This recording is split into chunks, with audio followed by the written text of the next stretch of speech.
Okay. Good evening. I'm John Stoops. I'm president of Redbird Resilient.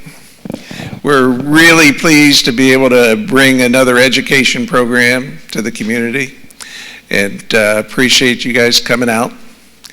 It's going to be a very interesting topic and very timely.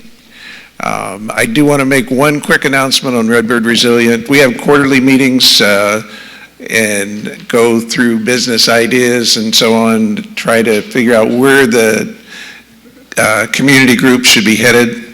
Our next meeting is going to be November the 25th, which is a Monday before Thanksgiving. So anybody here that would like to get more involved in the Redbird Resilient group, please come to the library downstairs, room B, 7 p.m. It'll be 1 hour, no more. Appreciate your support. Tonight, we're going to start off with Wendy Lemon and Leanne White, and they're going to talk about some of the things they do in our school with respect to preventive education and specifically vaping. So I'm going to turn it over to them. Thank you. I'm Wendy Lemon, and I work for ACADA, that's Ashland County Council on Alcoholism and Drug Abuse. And I have been working with them for the last 3 years. I started 3 years ago and started working here in Loudonville with kindergarten, second, and fourth grade. And in the last 2 years have been doing kindergarten through sixth grade. When we work with the kids, the program that we use is, it's called Too Good for Drugs, and it's developmentally appropriate for each age group. Each age group has its own curriculum, and what I really like about it is that it deals with where children are at. It deals with their growth and their unique person. It focuses on the younger grades on how to make it a good day. Developing healthy habits, eating well, exercising, taking care of your body, being a good friend, stopping and thinking before you make a decision, some medication safety, and the difference between over-the-counter prescriptions that we can share within our families and prescription medicines that are just for one person.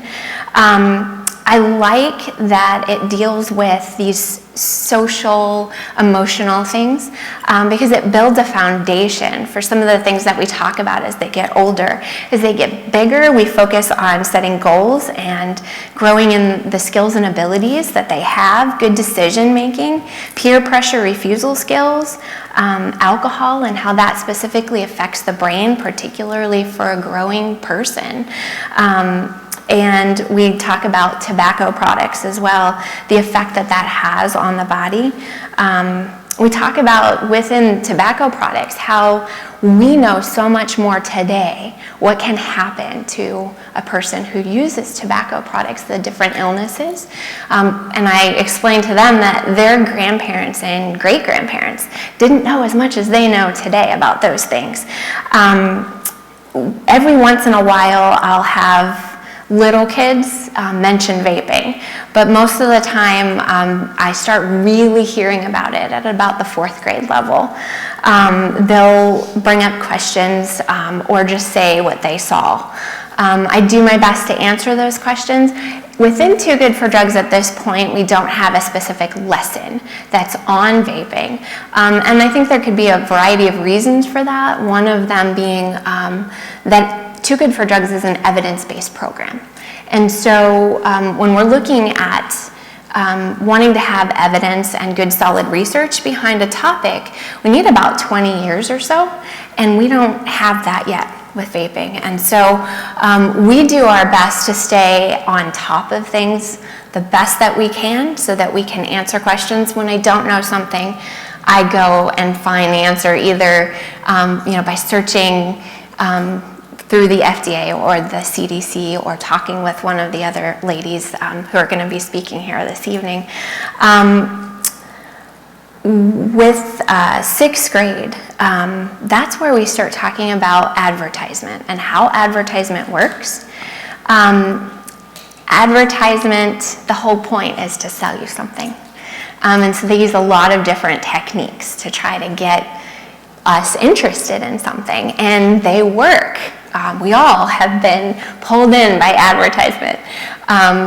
And I had a very interesting conversation with some sixth graders this year about advertisement. As we were talking about advertisement, they brought up vaping during that time and mentioned some things that they had seen, ways that it was being marketed or advertised. And I asked them to tell me a little bit more about that, and they talked about the flavors of the liquids. And I asked them about, well, who do you think that's for? Because they talked about, it was like Sour Patch Kids flavors, cereal flavors, juices, or fruits. And they said, well, probably kids. And I said, yeah, that's interesting, isn't it? Because how old do you have to be? You have to be 21. And so we got into a very good discussion about understanding that when somebody is selling you something, they're interested in making a profit. They're not necessarily interested in what's best for you. And so we talk about trying to grow to be wise consumers, no matter what it is that we're purchasing. They also, and they'll talk a little bit more this evening, but they brought up the different devices that are used with vaping and what those look like and how they're able to hide them. In the last couple of years, the 2 years prior to this year, no matter what school district I was in, I've had a mixed response from kids with vaping. Many of them don't see that it's really that big of a deal. They don't think that it's as bad as smoking cigarettes. It's not really going to hurt anybody. And then some of them say the opposite of that. But this year I actually had a lot more comments come to me, even from some kids that I talked to last year who had a positive view of it, this year had a negative view. And I think that's because we're talking about it as a community, we're talking about it within our families, it's on the news, it's in articles, and kids are hearing that, and that's a good thing. When we talk about prevention, we don't want to be just telling them this is bad, don't do it. We want to talk about a lot of things. Talking to our kids is so important. And when we have a good relationship and a foundation for that, we can get into some of these other discussions and explain those things. And talking to your kids is really the number one prevention, I think, for keeping them off of drugs. Leanne is going to talk a little bit more about some of the older grades she's been working with. You did a good job. I don't know if I can follow that. But I do 7th, 8th, and 9th grade here at Loudonville, and we do talk a lot about vaping because those are the ages that I think the kids are starting at. I ask them, raise your hand if you know someone your age who smokes cigarettes. And there's usually like 2 or 3 kids who raise their hand. And then I ask, raise your hand if you know someone your age who vapes, and every single hand just shoots up in the air. So it's here. It's hanging around for a while. So yeah, even though we don't have a lesson about vaping, I bring a lot of assignments in, a lot of activities, a lot of news, just so the kids are knowing like what's out there, because they're not really seeing it as far as like what's happening in the news. So we let them know, this is what's going on, this is what we're trying to do, this is what we want you to know. But I think that's, pretty much with 7, 8, and 9. Loudonville is interested in doing the higher grades, 10, 11, and 12. This is the first year that we did 9th grade here, and it went over really well. My 9th graders, when I told them I'm not going to see you in 10th grade, they're like, why? We want you here. So that's good. That's good that we kind of built that rapport, and they want to see me again next year because, again, we're just going to build, and we make the lessons more age appropriate as they get older. We talk a lot about street drugs, prescription drugs, and then how, prescription drugs are easily abused and is usually where people start. So we talked a lot about that and medication safety and, getting their guardians involved, talking to their doctors about, what types of prescriptions they're on. So again, it's just all about educating them. When we were younger, it was just don't do drugs. This is don't do drugs and this is why. We're educating them, we're just letting them know, why it's not a good idea. So that's pretty much it. Yeah.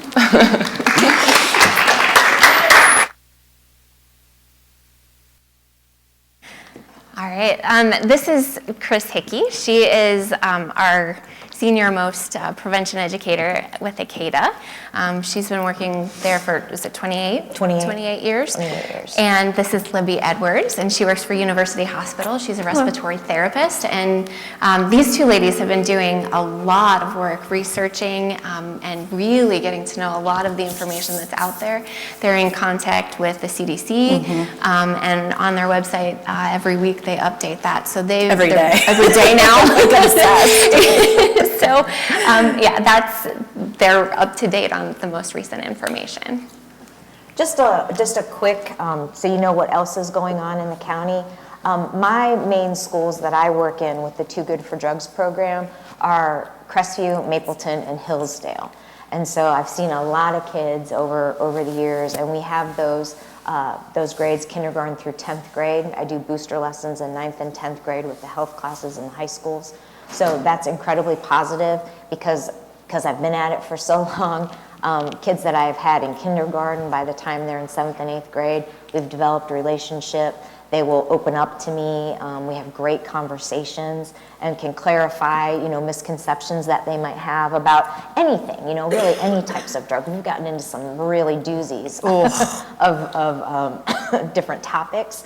But the past, 3 weeks, Libby and I have just been doing vaping presentations.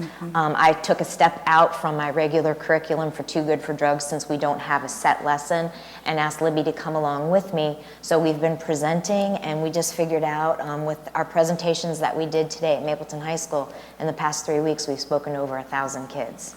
So that's really, really positive. But we've gotten some really eye-opening statistics gathered from the information. One of the things that we do with the kids 5th through 12th grade is we've been asking them to fill out an anonymous survey.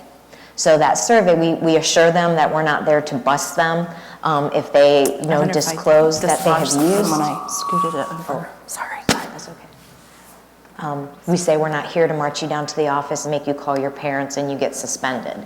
We just ask them to be honest so we can gather information so we know the scope of the problem that we're dealing with. As far as the vaping goes in Ashland County, as well as a national issue, we are at an epidemic level. I think it's important, and we'll show these in our slides, that we have only been keeping track of this, really the illnesses that go along with vaping since March of 2019.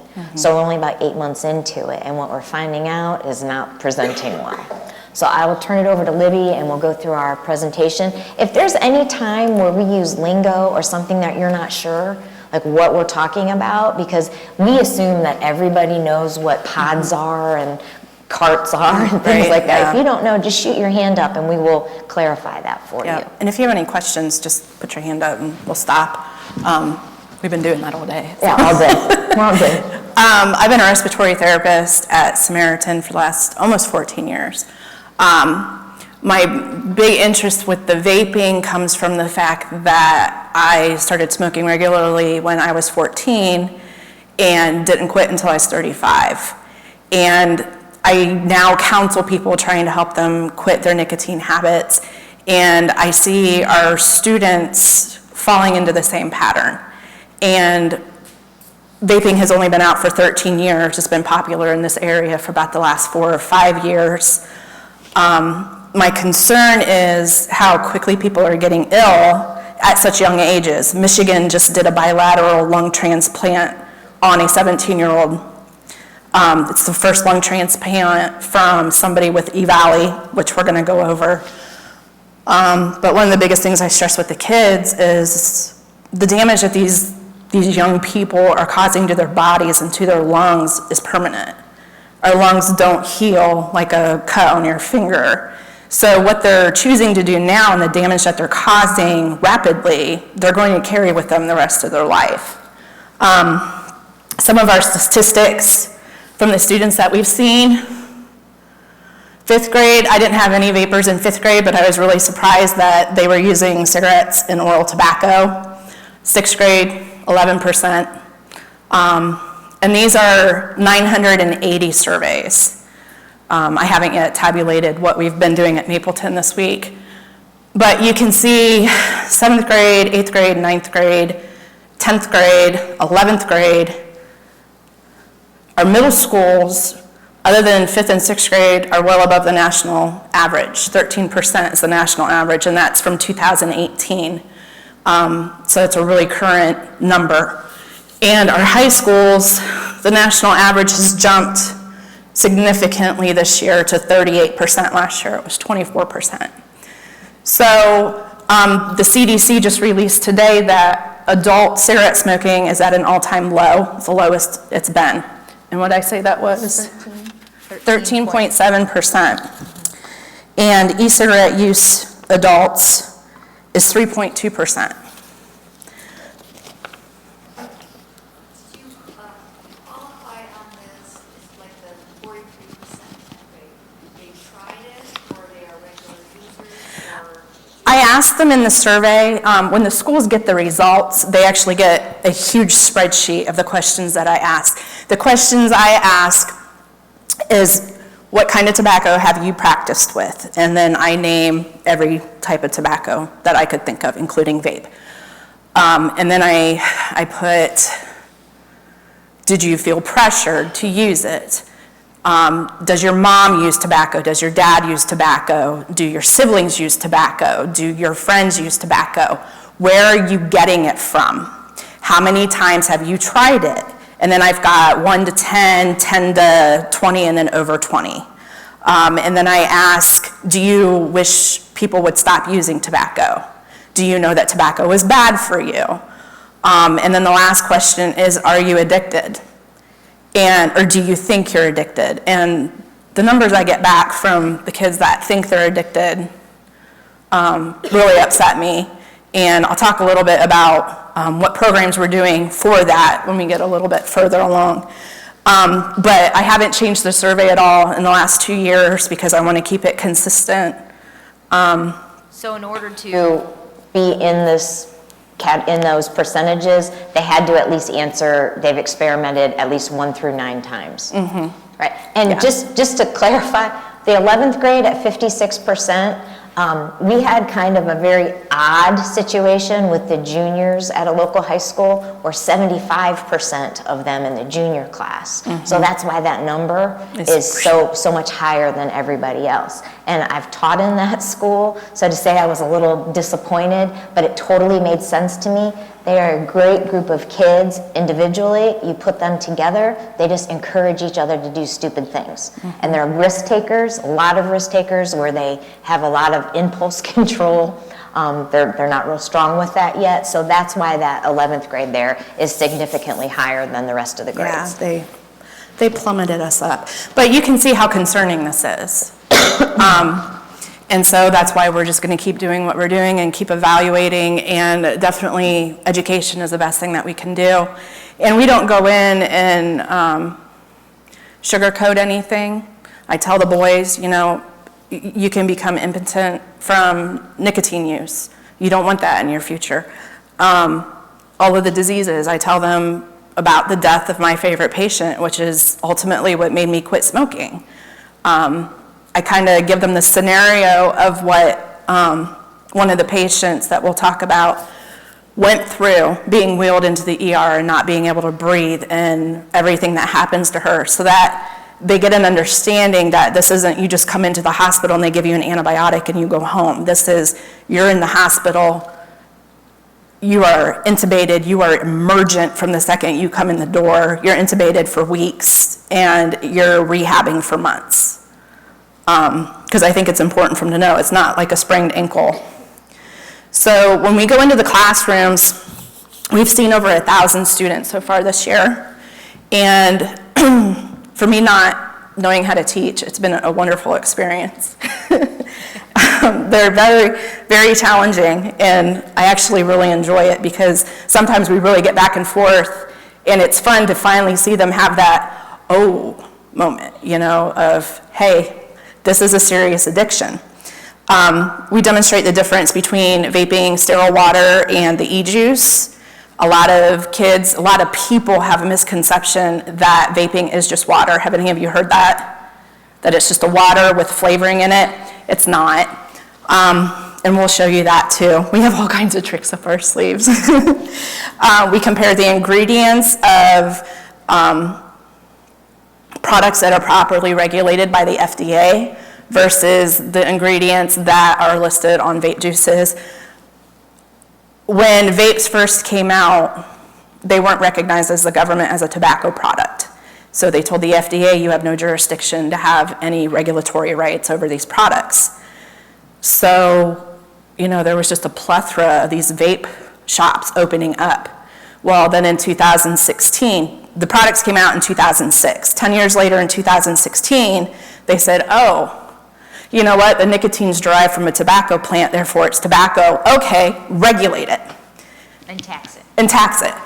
How are you possibly going to round up these thousands and thousands and thousands of mom and pop vape shops that have opened up on every street corner in every town and tell them to pay millions of dollars to have their product tested, submit their ingredient list, submit their side effects, and pay the FDA millions of dollars to regulate the product? Number one, the FDA doesn't have that kind of manpower. Number two, these small mom and pops don't have the money to have their products regulated. So it was a lose-lose situation, right? So the FDA said, okay, we're gonna give these places until 2022 before they have to submit any kind of regulation to us, and that'll give us time to figure out what's going on, okay? Because it's like putting a substitute teacher into a class during finals week. They have no idea what's going on, right? So they were gonna give them until 2022. The the American Lung Association, the American Heart Association, the American Physicians Association all sued the FDA for failing our kids. There's the American Protective Tobacco Act from the 70s, I believe. It's why you're not allowed to have commercials for cigarettes on TV. How many have seen vaping commercials on TV or on the radio, right? I want to throw a shoe at my TV every time I see one of those. I'm like, it's tobacco, that's illegal since 1970. So they've sued, and the FDA lost, and they were told that they had 6 months to get their acting gear and start regulating. Well, they turned around and said, yeah, we can't do that. So we're going to do 2022. But we'll send letters out to the companies that we know of and tell them to stop advertising towards kids. Yeah, didn't happen. The letters happened, but nobody did anything about it. So we kind of talk about that.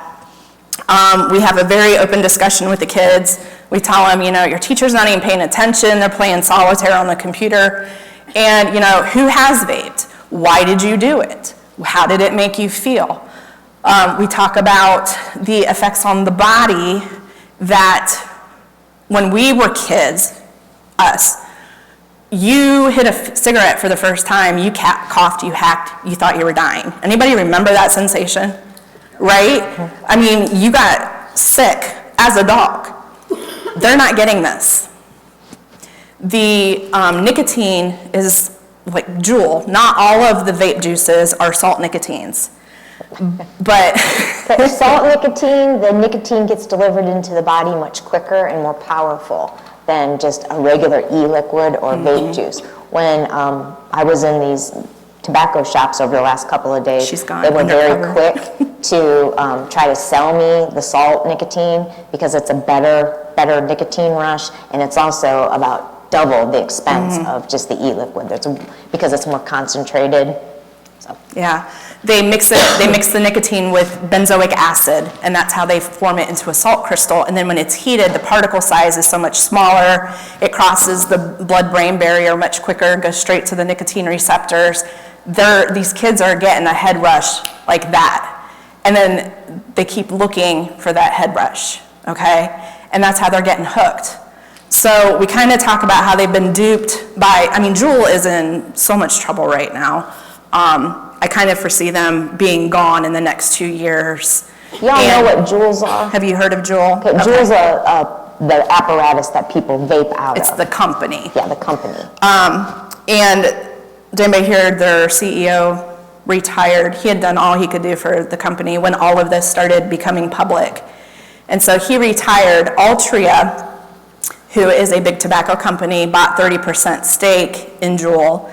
It was originally owned by an oral tobacco company in Japan. That's how these two boys at Stanford got all their money to create their Juul enterprise. And Altria then made one of their people the new CEO, okay? How convenient is it that now that all of this bad news is coming out about Juul, they sold over 1 million tainted pods that were in the back of the warehouse for over a year because all of our customers get drunk and sit on their butts and use our product like there's no tomorrow. That's what he's quoted as saying when an executive said, hey, we can't sell those, they're tainted, they've been sitting back there, there's something wrong with them. And he said, who cares? Get them out there. The demand is important right now. They fired the executive for trying to stop them, and that's kind of how it all came out. But so now there's a new CEO who's saying, oh, we love children so much. We're going to get rid of the flavors and we're going to get rid of the mint. Has nothing to do with the fact that they just opened a huge enterprise in Japan, but they care about our children, but their nicotine is 5%, but when it was tested, it's actually 7.9%, which is about 3 times higher than what a cigarette is. Their nicotine makes kids addicted quicker. It's disguisable, it's magnetic, okay? We asked the kids today, why is it magnetic? And they're like, oh, because of the charger. And I'm like, yeah, but what if your bus driver catches you on the bus and says, come up here, stick it on the side of the bus and walk up and say, I don't have anything on me. Same thing with their desks at school. Stick it under the desk and be like, search me, I don't have anything. Clever things like that. We talk about the residue that stays in the lungs. Because this is such a finer particle size than what tobacco smoke is, it goes much deeper in your lungs and damages your lower airways. The bottom of our lungs are much bigger than the top of our lungs, so we have more surface area. That's where a lot of your gas exchange goes where your gas exchange goes. So to get oxygen in, and then the CO2 and all the bad stuff from your cells out, well, this residue, yeah, it's an aerosol when you inhale it, but then these chemicals settle back to a liquid state once they get into your lungs. You can't get the oxygen past this thick, viscous material. That's why these people coming in with the E-Valley are requiring high demand flows of oxygen. Most of them have to be intubated, and it's because they simply cannot get oxygen into their body. So we talk about that. We talk about the most current information from the CDC. Again, I'm on that website every single day. Not that I expect there to be anything different, but fingers crossed, you can always hope. We talk about the marketing strategies and how they're very similar. From cigarette strategies, marketing strategies from the 1950s. So E-Valley, has anybody heard of E-Valley? E-V-A-L-I? This is what they have officially called this illness that people are coming. It's had 3 names now, and they'd find out their acronym actually was owned for something else silly, and so they'd have to change it again. But it stands for electronic cigarette or vape acquired lung illness. The youngest case is a 13-year-old. That's when I like to tell them the scenario of what this 13-year-old probably experienced when they came into the ER of being rushed down a corridor, breathing, just not being able to breathe, starving for oxygen, probably mom and dad screaming and crying, running beside them, to being put in a room, having a mask shoving pressure into their lungs, hearing people talking but not talking to them, having IV started, a catheter put in, and then intubation. That suddenly you hear somebody say, push it, and next thing you know, everything goes black and you can't move. And then you wake up 3 weeks later and you remember bits and pieces of hearing people talk around you, but you couldn't figure out who it was. Or maybe you hear your mom and dad's voice, but you can't move, you can't do anything. And, I want them to know that that's what happens, because it only takes, one time. A 13-year-old kid, they've only been out for 13 years. How many times do you think this person vaped before they got sick? It could have been the very first time. There could have been a chemical in it that we have no idea what it was that immediately injured their lungs, or the kid could have been allergic to it. We don't know. The youngest death is 17, is a boy from the Bronx. He had actually been hospitalized twice before with EVALI. Third time, he didn't make it out. So the numbers are insane. And today, every Thursday, they release the new numbers for the week. This is the first week that it hasn't climbed by over 200. Last week's number was 2,051. So it almost hit the 200 mark. But 3 additional deaths this week. And that's been pretty consistent. We've been getting data back from March because physicians have gone back in their records from suspected illnesses from vape. We didn't really start knowing that it was a vape illness until about September, okay? And for someone to be classified as EVALI, they literally have to rule out any other possible lung illness. So COPDers who switch from smoking to vaping and they get sick, they won't be classified as EVALI because they have a history of COPD. So the numbers actually are probably much higher than what they're classifying as the illness, okay?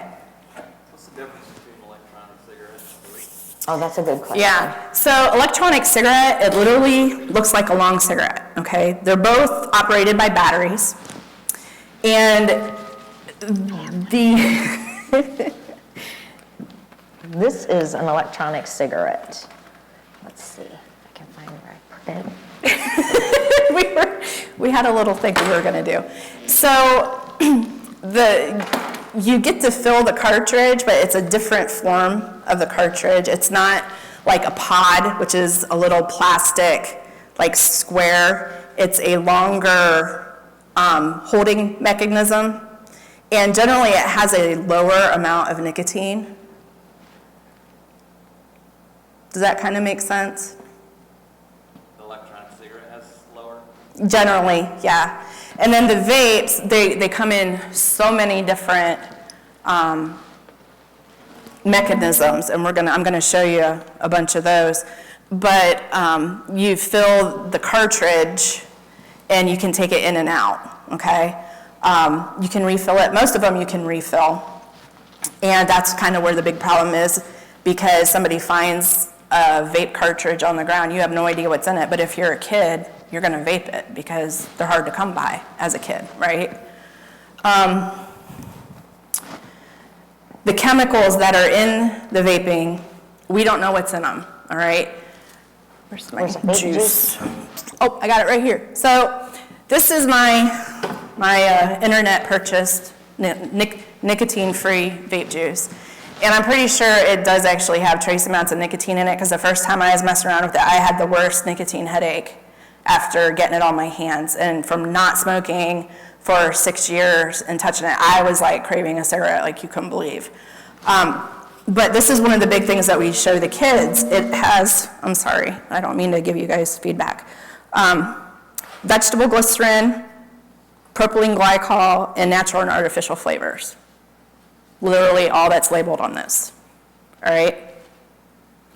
The Juul pods, it'll say glycerin, propylene glycol, nicotine, flavor, benzoic acid.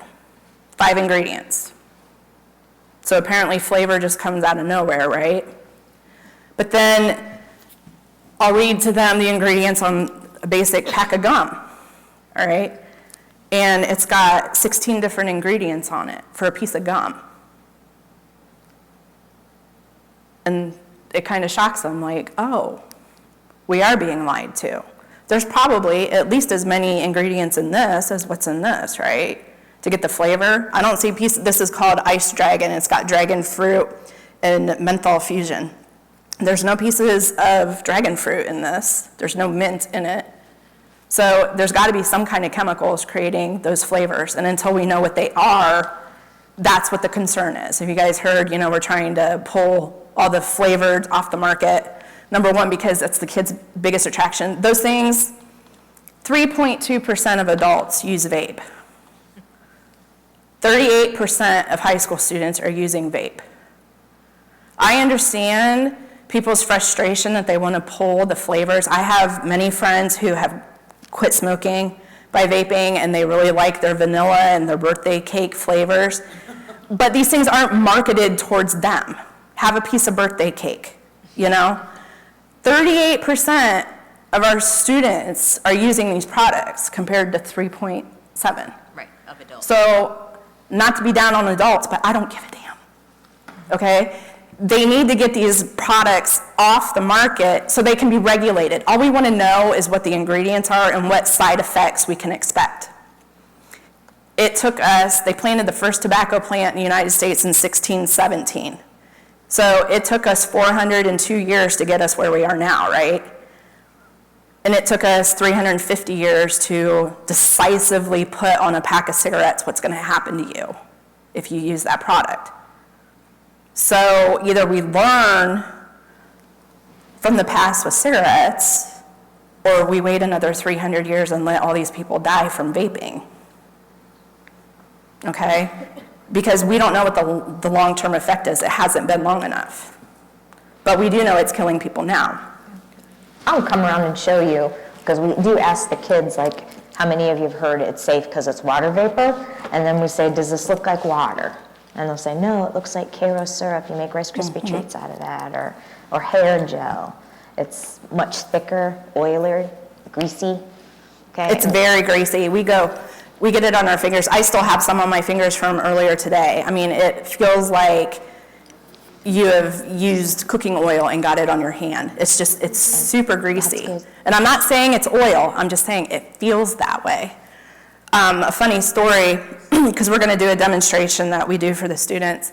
And the first week that I was working with how I could come up with a way to show these students what stays in your lungs, I wasn't filtering the exhale residue just because I was lazy. And after about 3 days, I coughed up this nasty, greasy loogie, like I had Vaseline in the back of my throat. It was so gross. And talking to some of my vapors that I'm trying to help quit vaping, they're like, oh yeah, I cough that up every morning. But as smokers, and I was guilty of this, smokers, we cough this up. This is the tar and nicotine that's high enough up in our lungs that we can cough out. This is 2 weeks worth of phlegm from smoking a pack a day. And I'll leave this up here, you can come look at it. But it's the same thing. Our lungs don't want this stuff in us. It can't process it, it doesn't digest. So you either cough it out or it stays in there. One of the ingredients in this vape juice, and several people asked, so what do you do with this? This is the stuff that people fill the pods with, or you buy the prepackaged pods. It's this liquid that then is aerosoled. So it's this stuff that turns into You the heat vape. it and it becomes the big cloud. And that's what they, like where they look like dragons when they're breathing all that stuff out. So that's what this is. And the 3 ingredients that are listed in the vape juice are vegetable glycerine, which is like an oily substance, propylene glycol, which is a thickening agent in antifreeze. It's like a lubricant. Keeps things liquid instead of letting it congeal and get And solid. then the natural and artificial flavors. So we point out to the kids what happens when you coat your lungs with an oily substance. If you eat something oily, it goes to your stomach. Your stomach has the ability to break that down with enzymes and gastric juices and that stuff. That's not your lungs' job, so that oil just collects. Do you want to do that demonstration, or is that coming Absolutely. later? No, we can Okay. do it now. All right, so we do this super. demonstration to show the kids, because they do that all the time. Like they are, it's safe because it's a water vapor. So we vape just saline, just clean water. Oh, and by the way, this is a vape that I had sitting there charging. It's not a flash drive or anything. That's how easily you can conceal them. Oh, it's the wrong one though. It's the long one. Yes, sorry, I was charging it on the other side. Okay. Just got so many vapes around So, here. and this is interesting because the vape that Libby's using, we confiscated from a local middle school. Okay, so that is just Saline. saline. This is just water. I don't know how well you can see it, but we've got some numbers on the front. You can see, through it that it's clear. There's a little piece of sponge in there that gets a little condensation from the water that's inside, and we say that the sponge represents the air or just the saline that's in there. And then she vapes with the same thing, but she used a pod that has the e-juice in it. So you can see the numbers here. I turn it around. It's super thick. You can't see it. It's hard. Maybe with the light shining, you can see the orange. But in regular class, you can't see the orange behind it like you do with this. So we ask them, what does that look like? And they'll go, well, it kind of looks like car exhaust. And we say, yeah, exactly. And we breathe in car exhaust. It's just in the air, but it's, diluted. But what would happen if you sucked on a tailpipe of a car? It would be deadly. So this is highly concentrated, those little particles, and what we're suspecting is because they're so small, they travel deep into the lungs, and that's why people are getting sick so fast. And we try to tell them, like, don't get us wrong, we're not saying that smoking is safe, because it's not. But people used to be able to smoke for 10, 20, 30 years before their lungs would get sick with something that was going to take their lives, or their hearts would get sick. And this is happening, when your first case of, youngest case is 13 years old, it's happening very quickly in a matter of weeks. Okay, and then we exhale. I just put a little moisture, like a little humidifier, back into air. Don't worry too much about it. But Libby runs hers through a double filter, so we don't expose the kids to secondhand vape mist. So then we always have a good discussion about what is secondhand vape mist compared to secondhand smoke.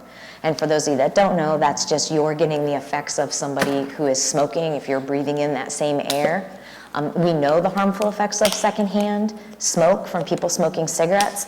We're not 100% conclusive of what happens when you breathe in somebody's discarded vape mist.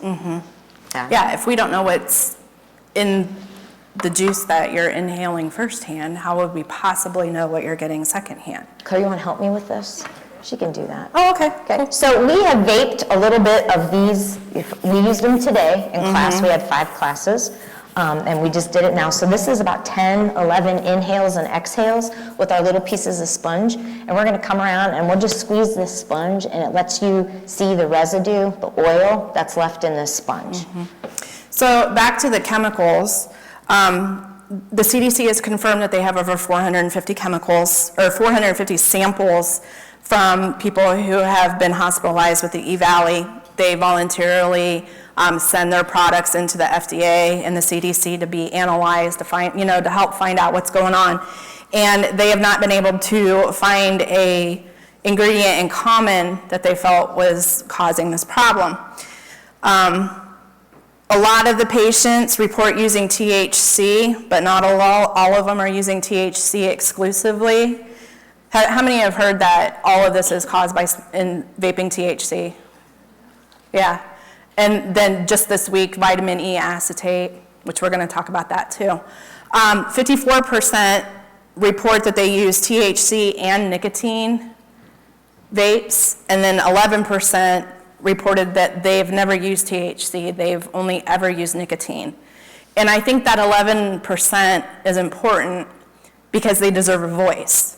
If it's not all caused by the THC, and there's other factors and other degrees of illnesses that's being caused by different chemicals, they need to be helped too, okay? I'm not gonna say it's not vitamin E acetate. I'm not gonna say it's not THC, because it could be anything and everything. But the vitamin E acetate, from what the CDC said last week in their telebriefing, and I really encourage all of you, every Thursday, they update on cdc.gov what their most recent statistics are, and if they have found any new evidence of anything. And then every other Friday, which last week was the last one, they do a telebriefing, and news agencies can call in and ask questions, okay? And I listen to those on Fridays because I want to hear what's going on from the horse's mouth. I don't want to hear what the media has to say. I don't want to hear what speculations Bill Nye, the science guy, has, unless he's actually in the lab and doing experiments. I want to know what they have actually done. And to hear the frustration in the voice of the head of the CDC breaks my heart, because they so badly want to know what's going on and they just can't give answers. And I applaud them for not jumping ahead when they get one little chip of the iceberg. But what they reported is that it's a potential chemical contributing to the E-valley, hasn't yet been confirmed to be the definitive cause. And I copied part of the transcript, but I also, because I have lots of friends that like to argue with me, so I took a picture of what they have said most recently about the vitamin E, and I'm just going to read that because I think it's really important. And it's under the what we don't know section. And it says, no one compound or ingredient has emerged as the cause of these illnesses to date. And it may be that there are more than one cause of this outbreak. Many different substances and product sources are still under investigation. While it appears that vitamin E acetate is associated with E-valley, evidence is not yet sufficient to rule out contribution of other chemicals or concerns to the E-valley. And what I like to kind of reference for teens, for them to understand, it's like going to Cece's Pizza over in Mansfield and having a piece of pizza from every single pizza that they have on their buffet. And then you go home and get sick. You don't know which ingredient on which pizza is what made you sick, but you know pizza was the only thing that you had to eat, okay? And yeah, it could be you're allergic to pineapple and there was one piece of pineapple on there, but the pepperoni could have been rotten too. There's so many different levels of the illnesses and what can be making us ill. We really need to give them time to do these studies to find out what's going on. And we I'm always kind of surprised how the students, they're always trying to find a loophole. Yeah. Like even when I was in the one vape shop buying stuff, the guy, I was talking about this E-valley, and he said, well, you know that's only from vape and THC. We don't know that. THC is the active ingredient in marijuana. That's been linked to some, but not all. Another kid said, what was it that he said? Oh, the vitamin E acetate. So they always look like, oh, it's safe to vape if you get the kind that excludes those two ingredients. But we none don't of know. that's been proven yet. Yeah. And that's what we really like to point out. And I understand as an ex-nicotine, well, I'm still a nicotine addict because I'm always going to want it, but someone who's gotten away with it, you always justify your addiction. Our pulmonologist used to walk by me at the hospital when I'd be out on the sidewalk smoking, and he'd be like, I can't believe you're doing that. And I'd say, hey, it encourages deep breathing. That was my justification. You'll always find a way to make it sound like, well, it's not the worst addiction out there. We know tobacco is not going anywhere. We've been taxing tobacco since the 1800s.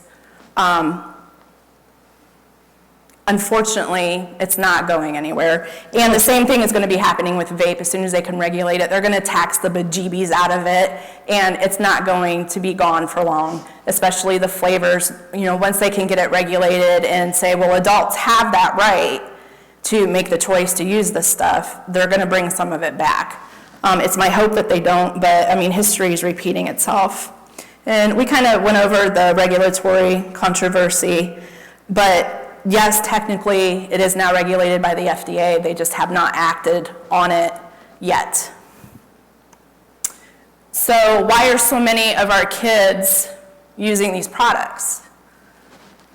You walk into a convenience store, and it's always been this way. You walk into a convenience store, right there is all of the tobacco products.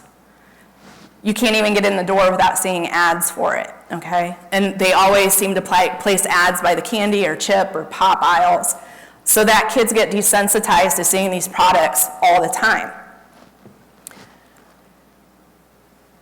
They tell people, go online, put this code in, you can get a free starter kit. My 14-year-old daughter could go online right now and order a vape. All you have to do is click, yes, I confirm I'm over 18. And if you put what state you're in and you put Ohio, they'll say, you have to be 21. Okay, I'm 21. They don't ask for a driver's license number. They don't ask for any verification of your age, okay? My one vape pen I actually got from one of my respiratory therapist friends whose son used her credit card and ordered it online. And she checks her credit cards all the time and was like, what is that? Looked up online, found out what it was, and it's mine now. He never even got a pinky on it. You know, and she's like, take this, my kid is dead. And you see the advertising, beautiful young woman, but she's not a model. That goes back to Philip Morris in their transcripts of their marketing techniques.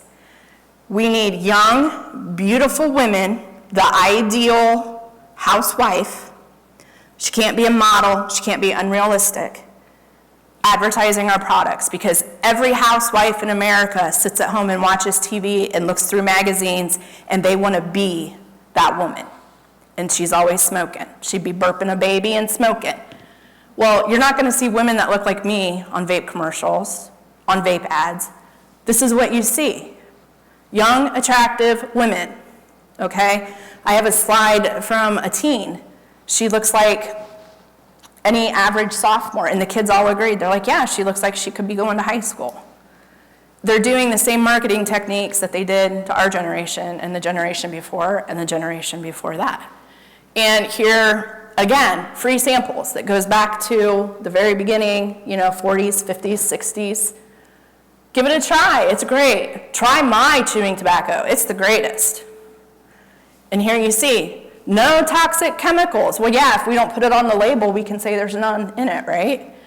No tar or yellow teeth, no smelly clothes, smoke anywhere. I was a smoker when these came out. I almost bought into it, and then I thought, no, it's too simple. They're labeling all of these vape juices to look like kids' candy.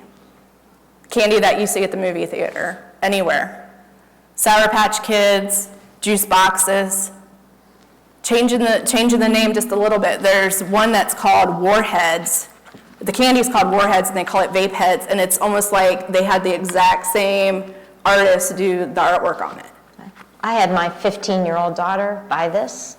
She went into a vape shop with me, and even though there's signs all over the place saying you have to be 18, nobody asked. And she liked this one because it was pretty, and it looked like an Icebreakers mints, same packaging, same watermelon on there. What's interesting about this, because I hear this from kids, the dosage of nicotine that's in this is 60 milliliters with 3 grams of nicotine, right? Milligrams of nicotine.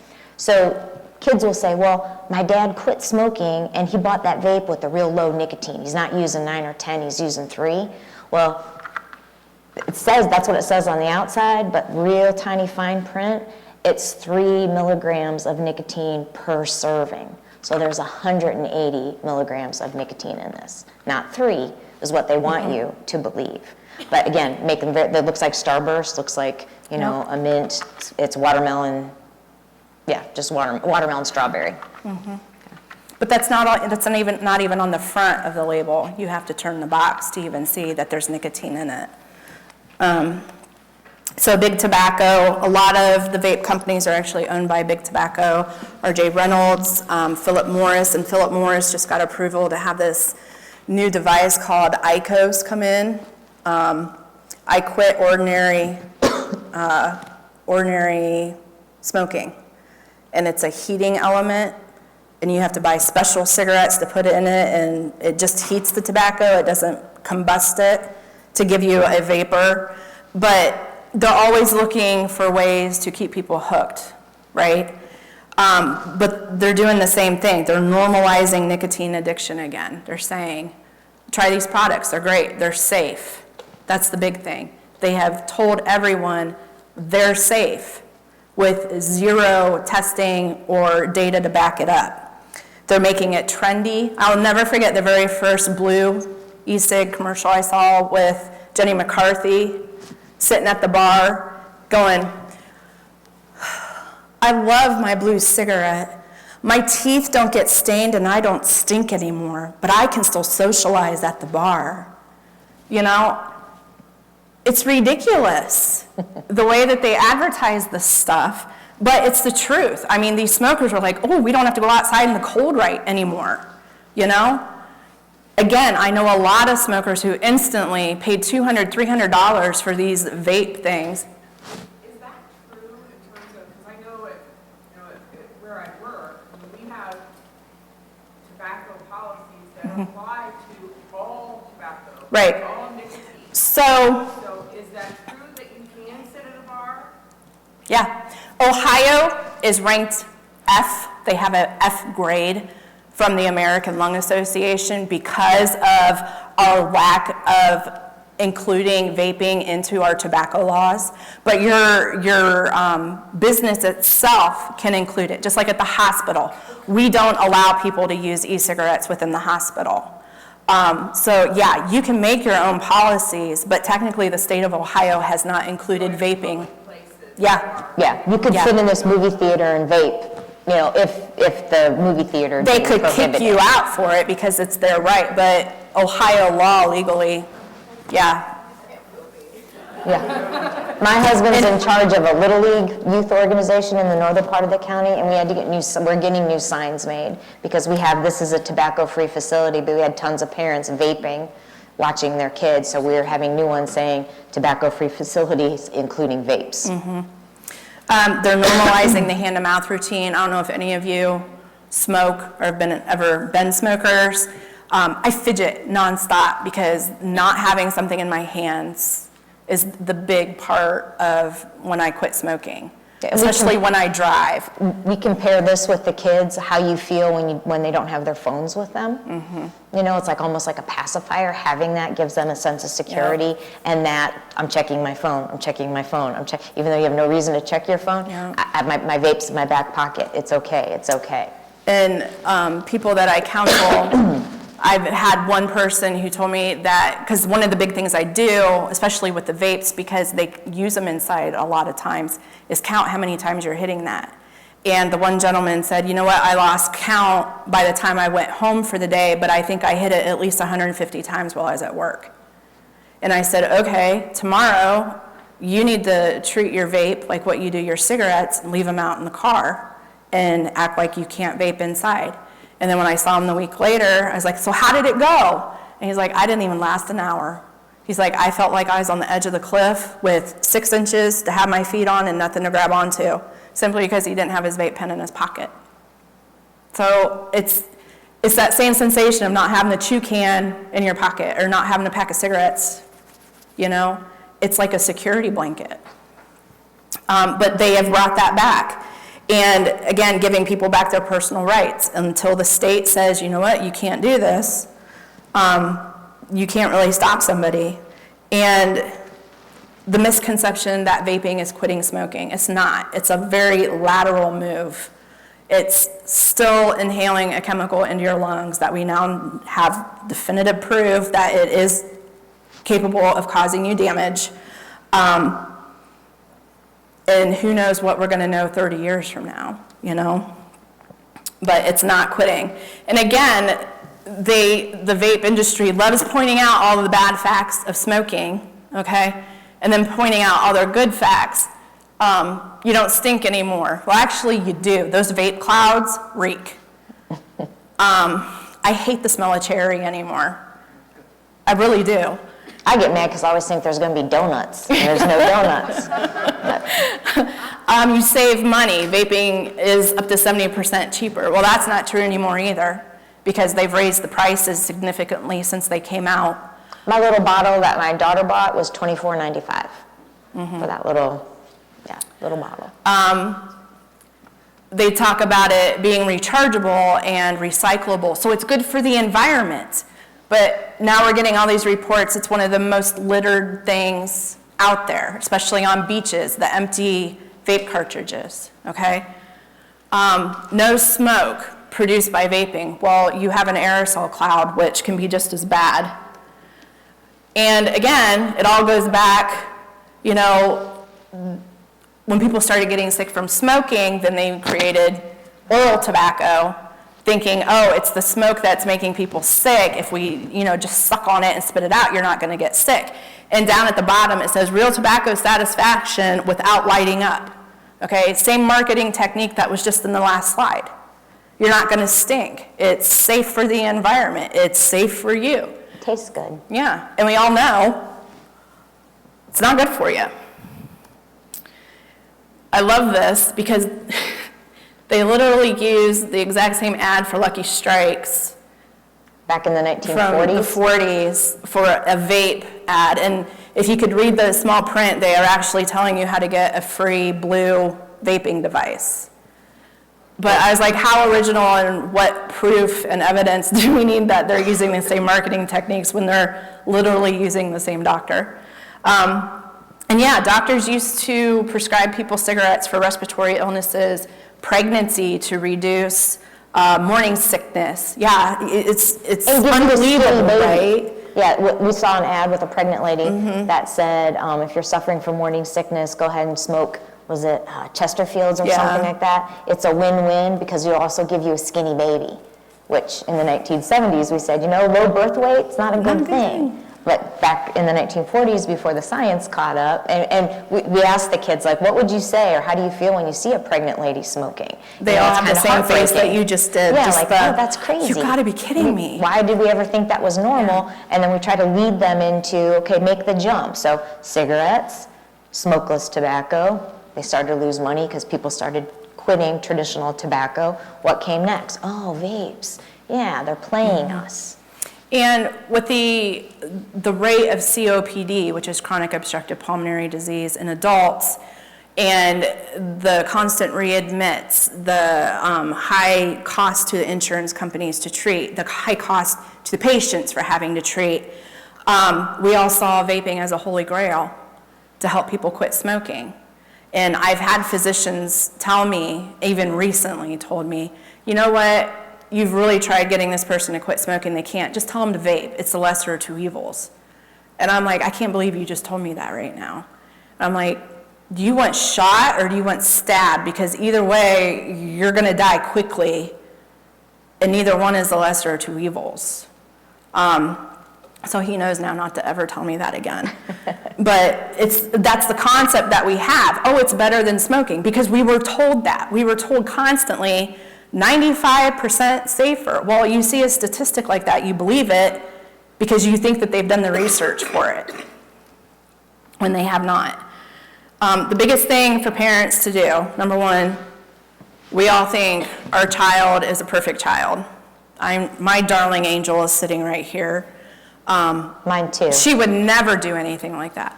Baloney. I did it, and I was a great kid. I stayed out of trouble. I had good grades. Any kid is possible of making a bad decision. And as a parent, we don't want to suspect anything from our kids, but how bad would you feel if you maybe possibly thought and you didn't dig in deep and you didn't ask the questions and you didn't go through the room or the car and they were that 13-year-old girl? You wouldn't be able to forgive yourself, And that's why it's so important to tell them, I don't want to believe that you're doing this. I just know that it's really prevalent, and I just want to keep you safe, And the things to look for is the most important thing, because there are industries out there who are making it impossible for teachers to catch these kids. We're going to start going out to schools and educating the teachers. We actually have some here tonight. Mrs. Hickey has multiple vaping devices on her at the moment that none of you probably have even noticed. Does anybody want to come up and try to see how many they can find without getting too personal? You can't, because you saw most of them. Because you saw. I can just show you. Yeah, we'll show you. I have one in my boot. Okay, it's boot season, right? So you can just pull it out. I have one in my belt because they're magnetic. So I stuck it in my belt. I have one, especially being a girl, looks just like a makeup compact. Okay, this is a double cartridge. Has two cartridges in it, and they're big cartridges, and you just inhale off there's the mouthpiece right there. Okay, and that costs $50. Okay, so my advice as a parent, one parent to another, keep your kids broke. Yeah. And don't give them disposable cash or access to your PayPal or things like that, because how easy is it to go online? So, Claire, can you hold that up? He just asked, how do you go about using that? You pull the cartridge out, fill that up with, and you fill that pot up with one of those e-liquids. when it's charged, when you press a button, it will turn on, and then you can vaporize it. Our 15-year-old model is showing us how all to use it. Yeah. I have this, I'm just working on an art project. Okay, this is a marker. This end looks like a marker. You can unscrew this. That's my vape. Okay, you can also smoke weed out of this, out of marijuana. There are so many videos on YouTube showing kids how to make vapes out of everyday objects, Sharpie markers, highlighters, basically anything. And you can see here the tank mods and the pens, and then the e-cigarettes that look like the e-cigarette, or look like a cigarette, and they're disposable too. Okay. But the Views looks like a mouse. Yep. Or, those cute little highlighters that you hold in your palm. They're made specifically to look like everyday objects, just non-concealed. This is my Apple Watch. It's actually a vape. I can push this little button and the top. You want to help me just because I have it. We're not professional vapors. Right, so there's this cartridge comes off. I fill it up with e-juice. Mouthpiece is right there. And then it just goes right back in here, and you can hit this in the bathroom at school, on the bus, and nobody knows. And the thing is at the school, I'm sorry. I know there are kids in here. This is not a cool thing. My kids, my grown adult children were like, where'd you get that? That's awesome. And I'm like, no, it's not awesome. They're playing there. This was really expensive too. This was $60. And the thing is, you'll get busted with it at school. Right. And then you have to buy another one. So we don't show concealment to kids. We don't hey, this is how you can vape and get one over on your parents. But we're just doing this as a parent You guys need to know piece. what to look for. And because this is how sneaky it is. Right, and giving you permission to snoop. I know some people have very strong feelings about not invading their kids' privacy. I invade my kids' privacy all the time. True? True. Oh, and this was my best find. My sweatshirt is a vaping device. You can also get a backpack. I have my Juul hooked. It fell off. Of course. Sorry. But you see how deep that goes? So, you could put a vape pen. You could put basically any big mod on there. So my Juul fits on this side. This side is the mouthpiece.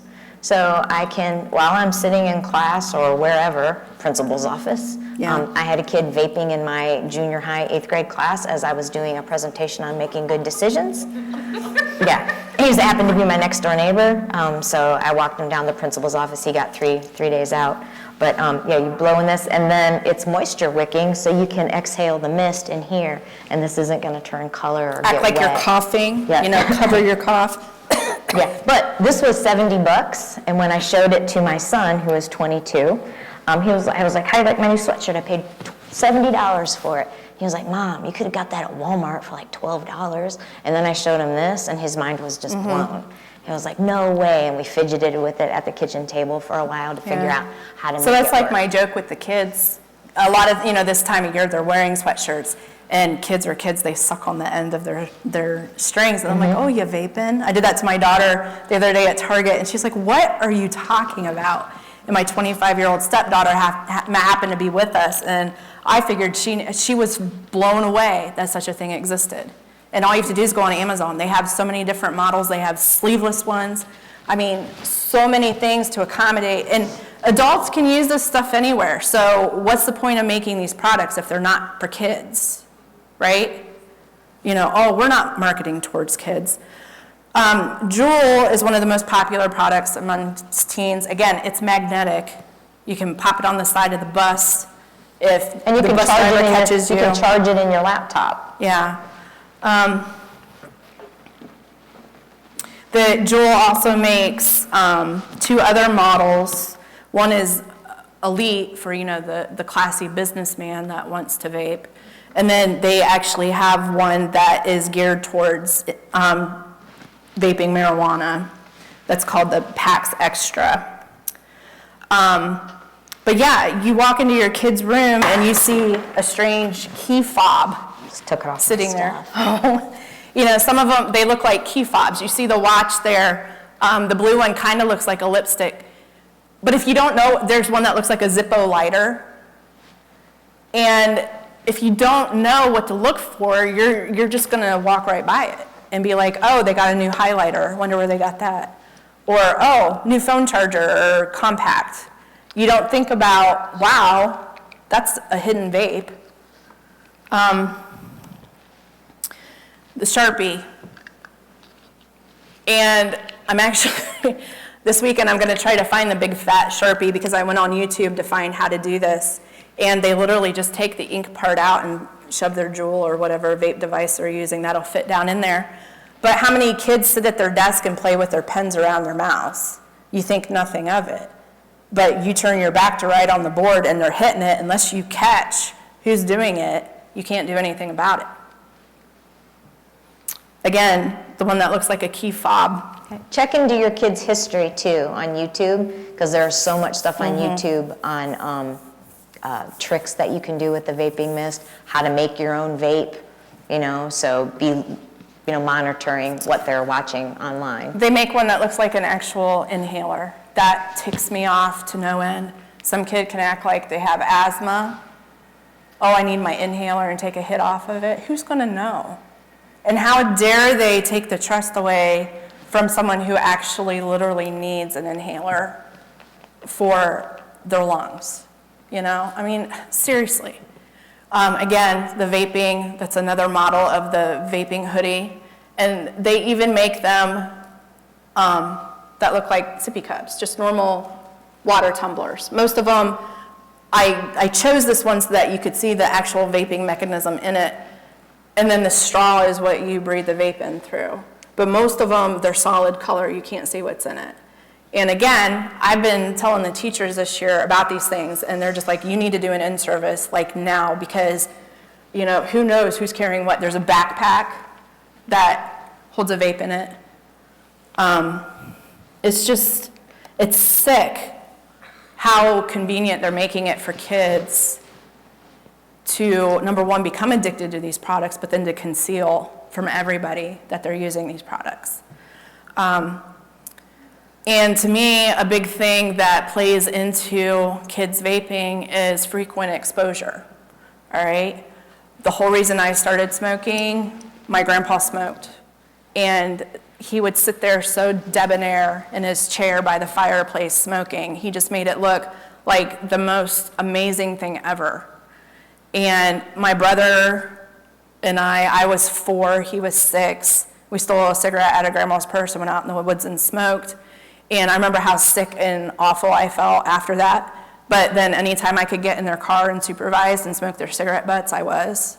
And then when my sister started smoking, did I narc on my sister for smoking? Heck yeah. But was I stealing their cigarettes behind everybody's back? Oh yeah.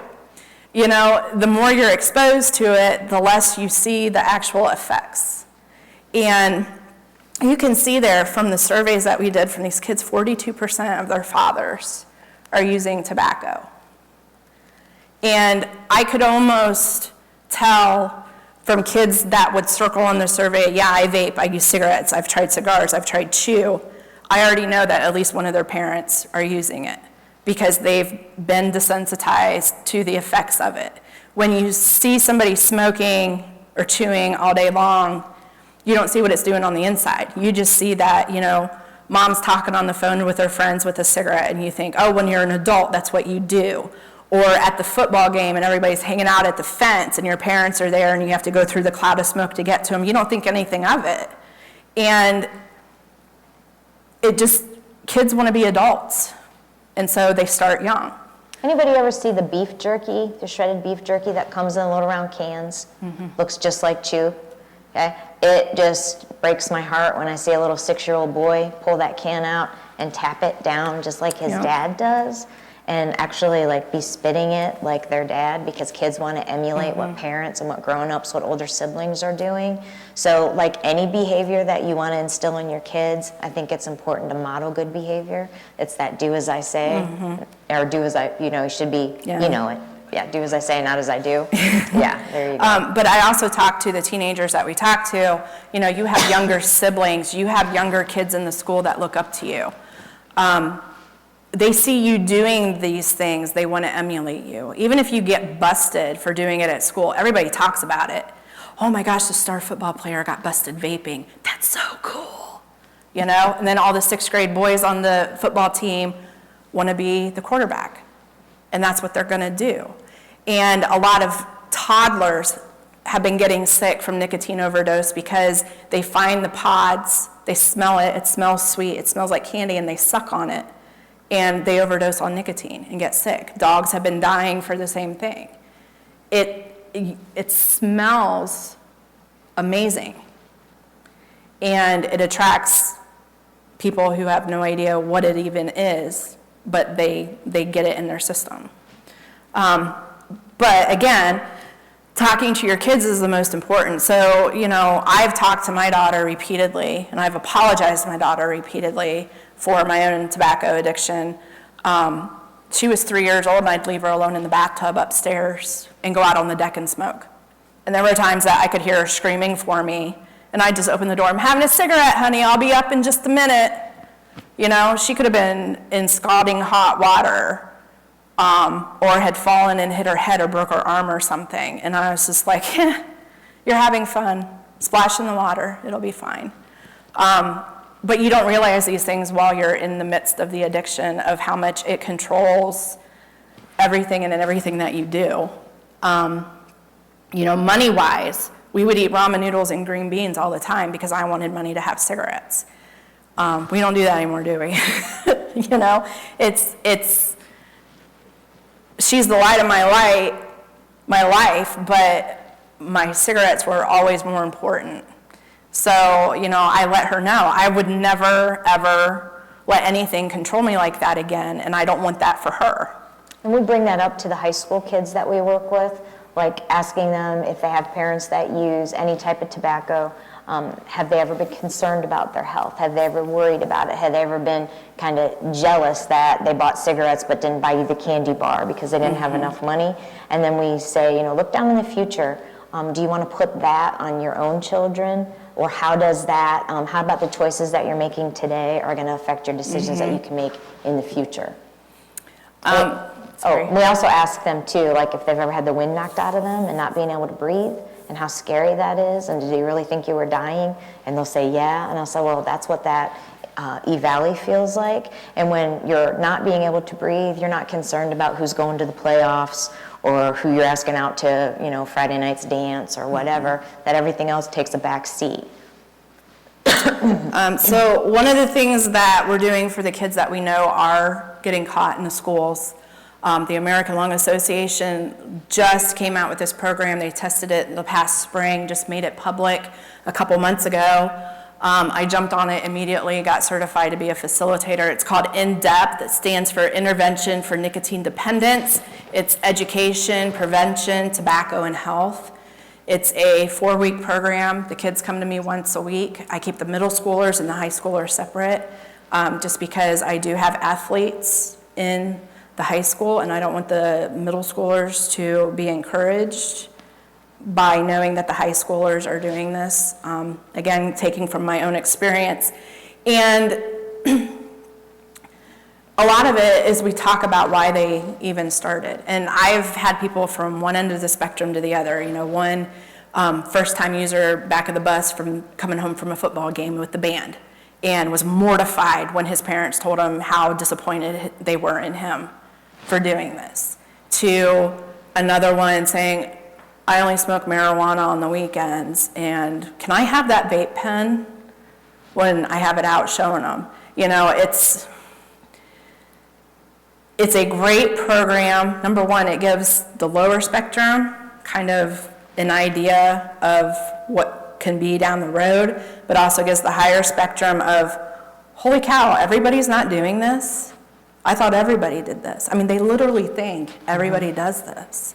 And this will possibly reduce some of their consequences at school. Like if you're going to miss 30% of your next games, if you're a student athlete, If they opt to go to the in-depth, those consequences possibly could be reduced for them. So But that's they kind of have our to selling point. participate, they have to be present at every meeting. And if between they and I determine that yes, they are addicted, I will do one-on-one counseling with them to try to help them. Again, a lot of it comes from exposure from their parents, you know, being able to sneak it, being available, older brothers and sisters, older boyfriends, being able to purchase the vapes. But we talk about, you know, what they want for their future and how addiction is going to limit their possibilities. Jobs.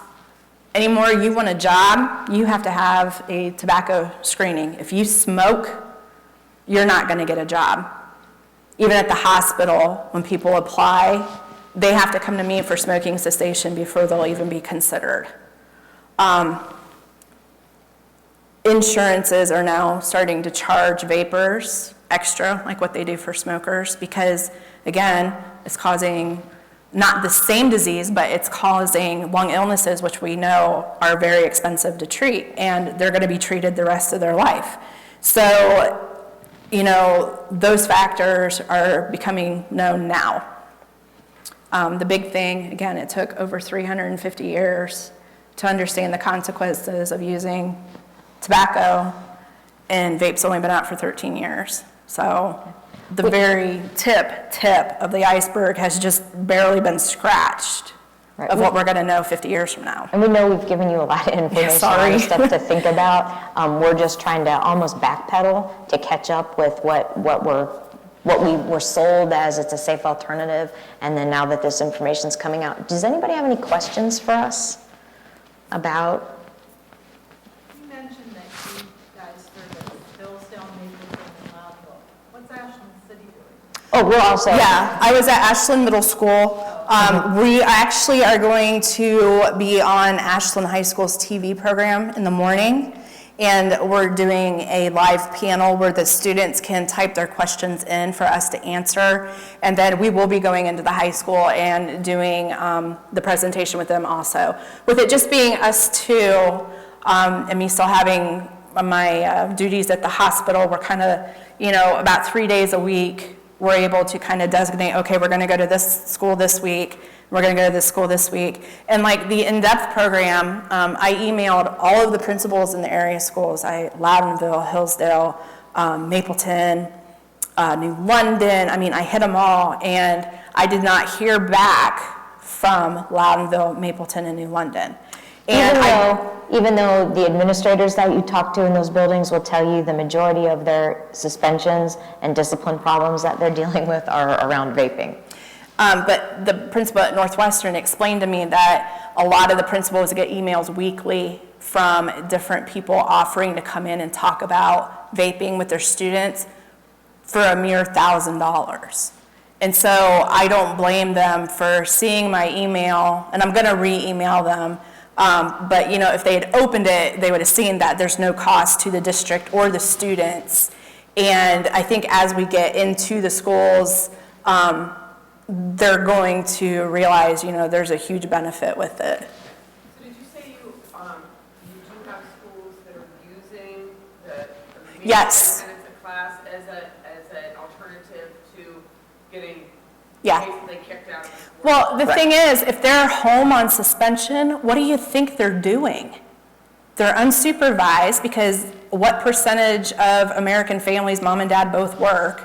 You know, they're home vaping and playing video games. I'm wondering about athletic It- participation and the Right. We need to. consequences tied to that. We need to look a little bit more at that, because I'm not so sure how much it's the Ohio High School, you know, association. Like I know at Crestview, the first offense, you lose 30% of your season. The second offense, you lose an entire calendar year. And third offense, you're done for rest of high school. Or if you get busted 3 times in 8th grade, you're not playing in high school. So I don't know if that's an OHSAA rule, but what would the individual school. Yeah, what the principals have been telling us, like, okay, we'll back off on the consequences here at school if you go to this.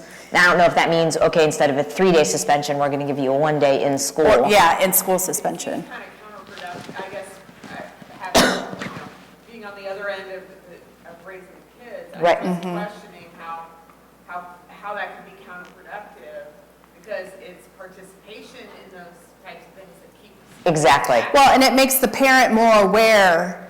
If they have to drive them to see me in Ashland for 4 days, once a week, you know, do you think they're just going to not talk to their kid the whole way into Ashland? Or are they going to be like, you know, have you thought about the consequences of what you did? But what And she's you're saying missing practice. is and, like, if a kid's struggling Oh, to yeah. do positive things, then sports is a Right. positive thing. They don't get to participate. Right, and then I've had that happen with a student that I begged the administration, even though he was on his 3rd strike, I said, if you don't let this kid play, you're gonna lose him. And they couldn't change their policies because it was in the student handbook, it had to go before the board, Right. and we lost him.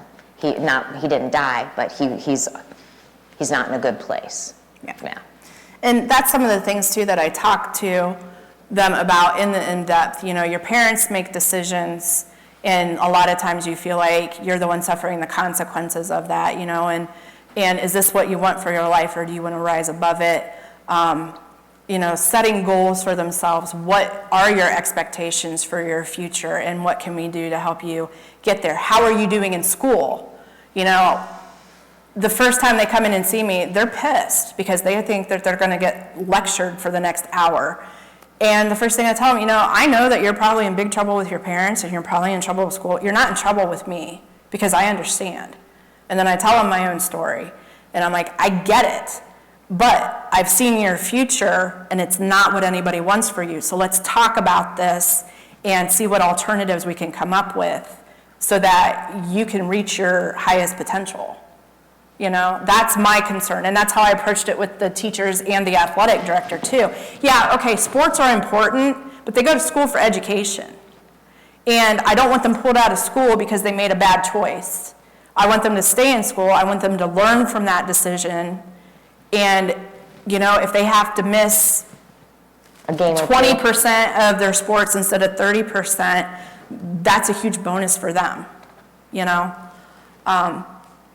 But the athletic director at Ashland made a huge point that, you know, he doesn't want the what do I want to say? The responsibility of the students. Like, he tells all of his athletes, anybody offer you this stuff, you tell them, I'll kick your butt and kick you off the team. No questions asked. And he kind of uses it as a scare tactic so that the kids won't use. Well, we know that they're still using it. They're just better at hiding. Hiding it, yeah. And so, you know, that's where I was just like, I get it, but they're here for education, and it's their future. They might be a star quarterback now, but they're going to be nothing down the road if, you know, they go on to harder things looking for that high. And I would encourage all parents to contact their athletic directors and your school administration and ask them what their policy is around vaping. I won't Or disclose. testing for nicotine. Yeah, I won't disclose what school district it is, but I had an athletic director tell me that they tell the kids that they screen for nicotine, alcohol, synthetic marijuana, and marijuana, but they don't really screen for nicotine because they wouldn't be able to field a high school boys baseball team. And think the kids have figured that out? Absolutely. And So most of the boys call are and find out. Yeah. still using. Yeah.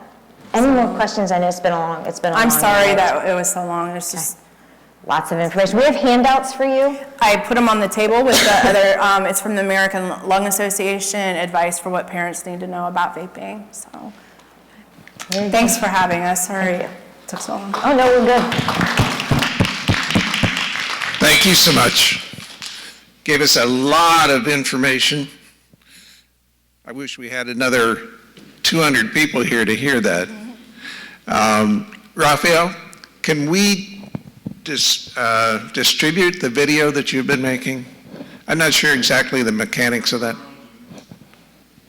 Pardon? Redbird Resilient owns them, you can do whatever you want. Okay. Well, we will send this out to as many people as we can and encourage everybody to review what has been told to us here. Really appreciate you coming out tonight, and talk to your friends, your family, and your neighbors. Try to get this word out on how serious a problem this is. Thanks a lot.